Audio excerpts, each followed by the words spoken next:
সবাই কেমন আছো? তোমরা সবাই ভালো আছো আর আমিও ভালো আছি।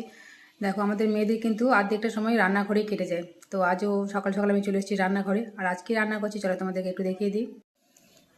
তো দেখো, এখানে ছোটো হাঁড়ির মধ্যে আমি ভাত বসিয়ে দিয়েছি।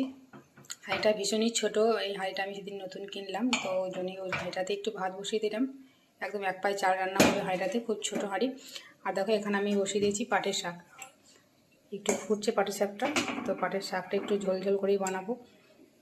আর দেখো, এখানে আমি ইঁচড় কেটে রেখেছি, তো ইঁচড় আর সজনের ডাঁটা দিয়ে একটা সবজি বানাবো। তো সজনের ডাঁটা কেটে রেখেছি এখানে, আর ইঁচড়গুলো দেখো আমি মাঝারি সাইজ করে কেটে নিয়েছি, আর আলুও দিয়ে দিয়েছি। আর আমি ইঁচড় আর আলু একসাথে কিন্তু প্রেসার কুকারের মধ্যে সিটি দিয়ে নেবো, কারণ আমার হাতে সময়টা খুবই কম। আর যেহেতু আমাকে সকালবেলা একটু তাড়াতাড়ি রান্নাটা করতে হয়, তো ওই জন্য আমি প্রেসার কুকারে সিটি দিয়ে নেবো একটু হলুদ লবণ দিয়ে, তো তাড়াতাড়ি সিদ্ধটা হয়ে যাবে। আর দেখো, এখানে আছে আমার নিম পাতা।